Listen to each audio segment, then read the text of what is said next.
Next up, SEO in the age of AI and AEO, AI experience optimization. Welcome to the show, Jonathan, Neil, Mary, and Ellie. How are you doing? Hey, Julia. Hello. To be here. Thank you for having me. Let's do a quick round of introductions. Oh, ladies first, please. Sure. I'm Marie Haynes. I used to be a veterinarian, kind of a weird thing for a vet to be talking to you about AI. But I absolutely love learning what Google is doing, have been full-time in SEO since 2012. And when ChatGPT came out in 2022, it was all at the same time that I was trying to learn more about Google's machine learning systems. And so today I find myself studying everything I can about AI and how we can help businesses with it. Eli Love that. Schwartz. I am the author of Product Led SEO. I work with companies to build SEO strategies that are focused on users and revenue rather than keyword centric. And Product Led SEO is experiencing a ton of interest now that AI is taking away many of the tactics that used to work just a couple of years ago. So excited to dive into this conversation.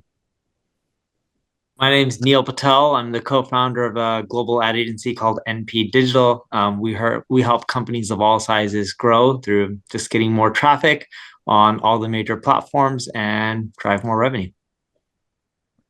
Love that. My name is Jonathan Carford. Some people call me Coach K, and I'm super excited to be here with my bald brother Neil and Eli and Marie. So good to see you all. And to dive in, I'm currently the head of growth at Momentum. And I've also been in the GTM world for a long time, and this is a topic I'm super passionate about and want to learn from you all. So I'm excited. So should we dig in, Julia? Should we keep going? Is that all right? Let's do it. Let's do it. All We're right. here So for I say some questions before, but I'm really curious on. I'm asking a question that I did not prep before, which is what are you most excited about in the next 6 months, 9 months, this year with AI? Let's go with Marie, Eli, and then Neil. Oh gosh, the most excited is Yeah. probably agents. And there's so much we don't know about agents, but I think it's going to radically change how the web works. And much of what we talk about even today will be outdated by the end of the year because things are going to change so much. So I'm excited about that. I'm also a little bit nervous about that. But Right. yeah, there's so much opportunity that's on the horizon. Love that. What do you think, Eli? I'm really excited by AI in general and people just getting smarter because they get more information. Many people are not good at the skill of searching for things online, and AI allows you to be bad at it. So now, yes, there's a lot of hallucination and misinformation, but you're also not typing in, like, I love watching my kids and parents and friends who aren't good at it typing things in and seeing the information they get, and AI allows them to type the things that they just want to do, and it learns from them what their intent is. And from on a business side, I think it's going to blow up all old SEO, and like we're just going to have to be more user focused. So Mm, those two tie together. what do you think, Neil? The thing I'm looking forward to is data and analytics. AI just makes it much easier. If you look at ad spend, there's a ton of ad spend being spent globally, but depending on the source, 60 to 80-ish billion dollars is wasted just on digital ad spend, right? So imagine how much is wasted on all forms of marketing, whether it's SEO, digital ad spend, right? People targeting the wrong keywords on SEO, showcasing the wrong information, or social media campaigns just losing money. Imagine in real time getting better and better help of AI just analyzing your campaigns and telling you what to spend more money on, what not to. Because everyone claims they look at their analytics, but if you actually look at how many corporations make Right. adjustments based on the data, it's Yeah. very slim. Yeah. And one thing I love about yourself, Neil, is just all the data and analytics you guys share on your different socials. It's super insightful. And going to your point, Eli, about intent, I want to ask the question I had beforehand. I sent you before around um, the whole intent matching. So I had a friend of mine in an SEO agency who works very closely with Google talk about how one of the things that is shifting is like the intent based search. So AI has to understand the intent of the user and then match that with the intent of a content type, and how that shifts how you think about it from a keyword based structure or SEO keywords. So I'm curious. I'll start with Neil, then Eli, and go to Marie. What's your take on that? How do you operationalize, matching intent to what someone may be searching for with AI? Yeah, so it's actually very similar to traditional SEO. When someone types in a keyword, they're going to a page. in looking for a solution to their problem. What is the solution to their problem? Well, it depends on the intent, right? Like, what do they really mean from that search? And the same thing goes with AI. You got to figure out how to create information and put it out there that solves literally all the edge cases to give people what they're looking for. And a great example of this is if you ask a person, what is the fastest animal? In most cases, they'll say, hey, it's a cheetah. Well, is a cheetah the fastest animal? Are you including air animals, sea animals, right? The cheetah is faster than sea animals, but there's birds that go up to 200 plus miles per hour. And AI is much better at understanding all these edge cases because each person's intent is going to be different based on their own personal experiences and what they're looking for. So you have to focus on creating content that really solves all the edge cases to do better and be there no matter what their quote unquote original purpose of that search is. Yeah. What do you think, Eli? I think that the best thing about AI is that it blows up the entire concept of like what keyword should I be focused on and what are the keywords that get the most searches, because keywords were a really bad representation of what people were looking for. We were forced into typing the words we wanted when really we wanted concepts and services and products, and AI allows us to have that. So a common question I'll get is like, how do I rank higher in AI? Like, what keywords do I use? And that's not even a thing. Like, if you think about how LLMs even work, is they read content, they understand the content. You don't actually have to use the word in content to rank on it because AI understands it. And that's something Google has been getting better at it, but AI just skips ahead and you no longer need to have it. So if you really want to do well in AI and really understand what users are looking for, you have to be that user. You have to switch to the other side of the table and feel that user's pain, and not like they're looking for something because they were forced into typing 2 to 3 or 4 keywords into a search browser. They're typing entire concepts. They're explaining what they're looking for. So if you are not what they're looking for, you should not be in that AI response. And when it came to SEO, people would rank on things they shouldn't have ranked on because that was the way that algorithms were set up. Interesting. Dr. Marie? So a few years ago, Frederick Deboo from Bing put out, he was interviewed and he said something really important. He said SEOs need to switch from keyword research to intent research. And at the time, it just we didn't pay a whole lot of attention to it, but it's so much more important in the age of AI now.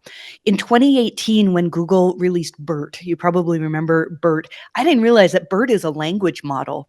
And when Google announced it, they said, it was in a blog post where they said understanding searches better than before.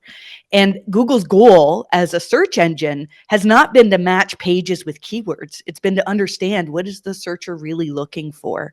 So here's something that I love to do, whether we're trying to be seen in language model responses or whether we're trying to rank better on search, is to use a language model. Like, I really like to use Gemini, the thinking models of Gemini. And instead of doing keyword research, I'll have this page and I'll say to Gemini, what is the main intent of a searcher who lands on this page? And what are 3 related micro intents for that searcher? And then I want to make sure that my page meets those intents, not only meets them, but is really easy to find the answer to each of those. And that's far better than just trying to get the keyword on the page a certain number of times. Because whether you're a search engine or whether you're ChatGPT or some other AI-based tool that's trying to get people a good response, what the tool is trying to do is understand, like, what does this user really want and what content actually gives them the answer that they want. So understanding intent is everything in today's marketing. I'm going to shift this a little bit because it's attached to this intent concept, but I'm curious on making content, or I should say file types that are specific to AI, not necessarily for humans. So like one of the questions I had, I think we'll start with you, Dr. Marie, is what's the best way to structure content so AI crawlers or AI search engines can parse it or understand it? So is it API accessible documentation? Is it JSON endpoints? Is it machine readable assets? Like, is there things we need to do differently on the website so it's AI friendly versus HTML coding? I think it depends on what type of content you have. So if you have an e-commerce site, then schema is super important. You want both AI and search engines to be able to understand all of the content, the specific things about the dimensions, the things that users expect to find. For the vast majority of content, the schema, the markup is not as important as the words on the page. So you need to use language that is easy for machines to parse. And so that means being direct, often concise in your answer. This is why sometimes we see that AI generated content can rank really well at first because it looks good to machines. Content that's written by machines looks good and is easy to understand by machines. And then there's another factor to that, though, as well, with either search or with AI, is that those systems are constantly refining so that they're not just trying to find content that looks good to machines, but content that people like as well. And so you have to find the balance of something that is written in a way that it's easy for the machine to understand what our point is, and also something that humans like, because humans often can tell when something's written by AI and get turned off by that. And so we have to find that balance. And then there's all sorts of controversy over whether schema, does schema markup help you? And it turns out that, like, if you're looking at language models, they actually, when they're training on your content, strip away all of the markup and convert the text into tokens, numbered tokens. So I personally don't think that schema matters so much unless you have, again, e-commerce or something very specific. But if you're looking at just regular content and you're trying to meet user intent, then I like to use phrasing that makes it really clear. Something that, in the days of Google using featured snippets, I mean, they still do, but when featured snippets first came out, we wanted to create content that Google would be happy to use as a concise answer in a featured snippet. Totally. Okay, Neil, I know you got data on this one. What do you think? She's spot on. So we don't necessarily look at it as like the file type. It's actually more the text on the page. If you look at these models out there, they're crawling the web and gathering information just like a search engine would, right? Some of them have partnerships for data feeds, but it's more about the text on the page and what is the quality of the text on the page. It's not about an exact keyword and are you trying to optimize for that? It's more so think about a topic. Can you cover it very thoroughly? And when I mean thoroughly, I'm not talking about word count. Back in the day, SEO used to be about here are the 5 keywords that I'm going for on this page, and I have a 5,000 word article. It's more about here's the topic. I'm going to cover it very thoroughly so I can match the intent of the user, but I want to be concise with my answer and give it to them as quick as possible, but concise enough where they can get it fast, but they still don't have any more questions around that topic, right? Because if you're giving a forward response and it doesn't solve what the user is looking for, it doesn't matter. That's too concise. But at the same time, people don't need 2,000 words when they could have got it in 2 sentences. Yeah, I get it. What do you think, Eli? Yeah, I think technical SEO for AI is the same as it's ever been. One of the biggest challenges that Google solved 25 years ago was crawling the web faster, being able to do it cheaper than every one of their competitors. And that's why they survived. It wasn't just the ranking algorithm, it was the fact that they had the most complete index. And that's not something that any of these new AI products have solved better than Google. So if you want to be crawled by any of these crawlers, and they're all using crawlers, you need to follow those same best practices of having server-side rendered content, of having the content be cheap for the crawler to render. When there's scripts and there's complex things on the page, it is expensive and they will deprioritize it. Some people call that crawl budget, but it's really just the crawlers looking out for their own expenses. So those best practices still exist. Schema helps make it cheaper because they can, again, if they trust you, they can instantly recognize what it is. Is it e-commerce? Is it a service? Is it a product? Mm-hmm. So all those best practices remain the same. The only thing these LLMs are doing different are rendering responses differently, but the way they're gobbling up the internet is the same.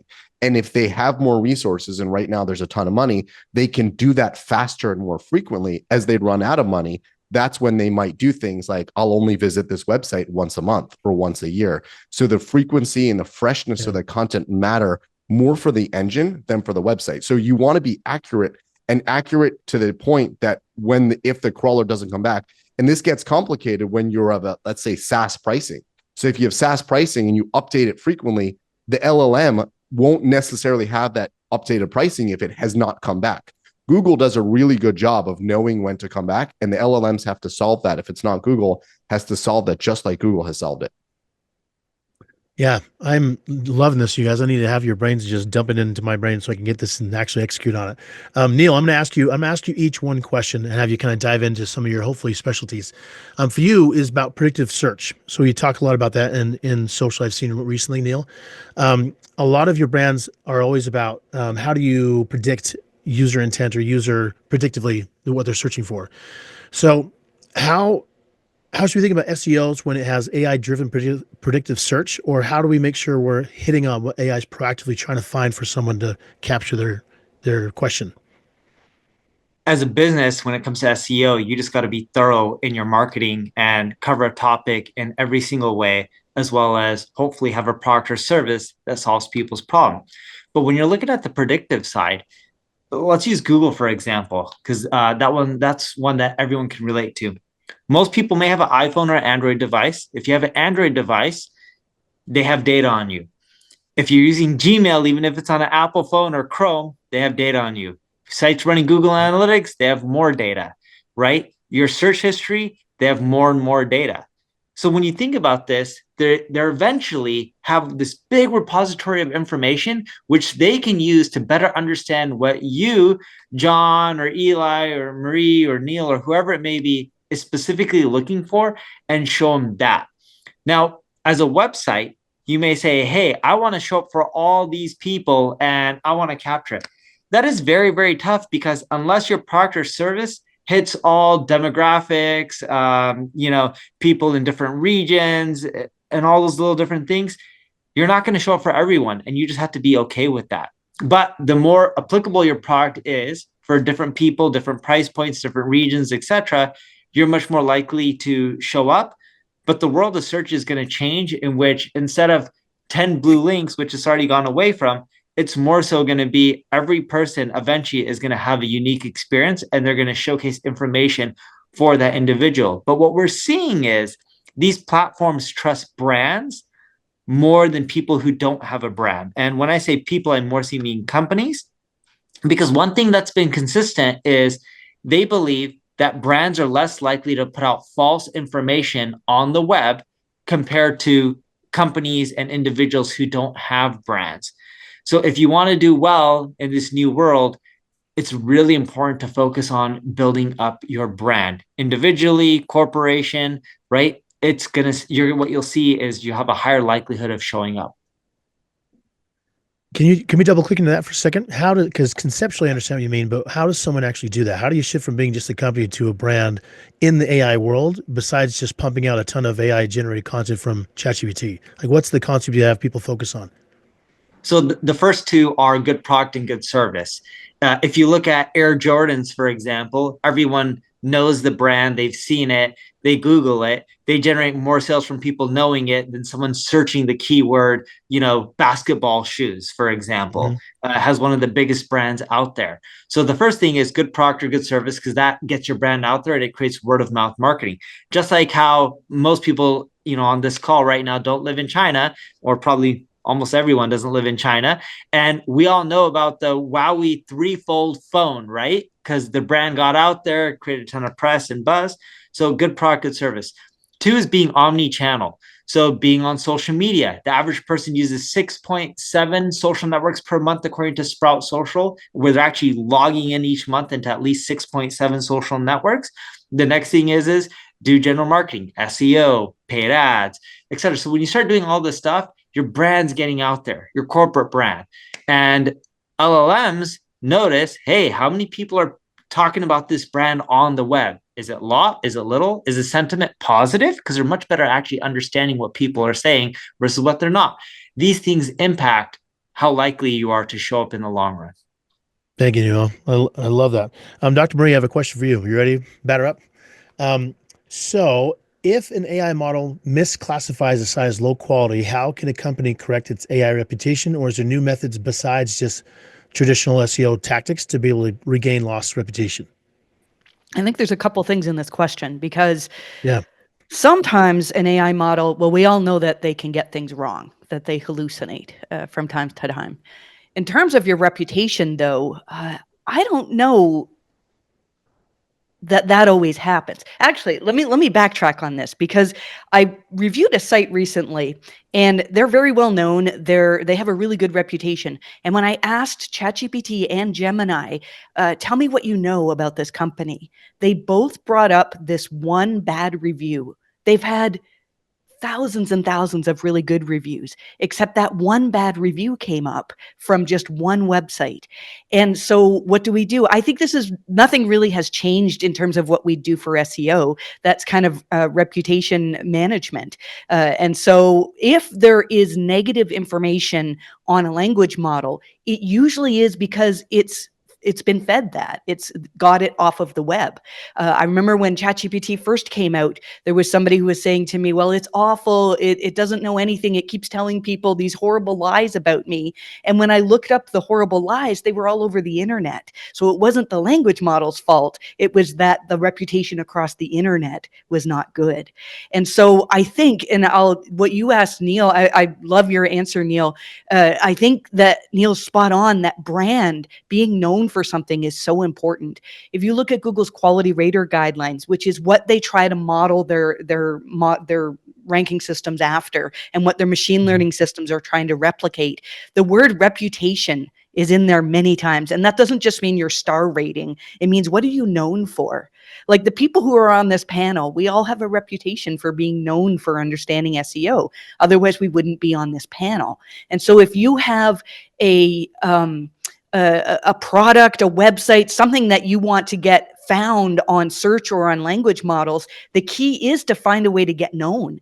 And that might be PR, it might be advertising, it might also be just like creating something awesome that nobody's ever created before. And Yeah. producing original stuff. And then once it starts to spread, you become known for that. So I think when it comes to things being wrong on language models, some of it we can't fix. Some of it we can fix with the words that we put on our website. If I ask ChatGPT for information about me, it pulls stuff from my about page, from my home page. And so I have some control over what language models say about me.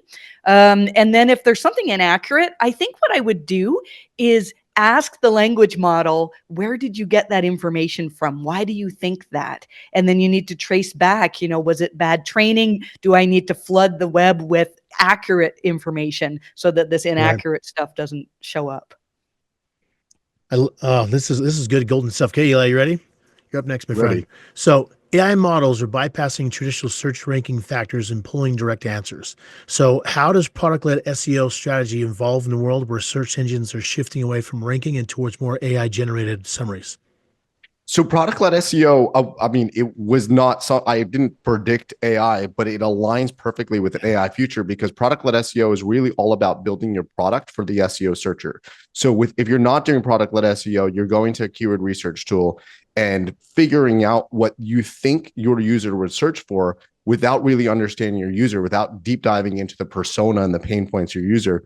And one of the companies that prompted me to even start writing product-led SEO was a friend of mine had started an insurance company, and most of the insurance companies have been around since long before Google. Like their websites were registered long before Google.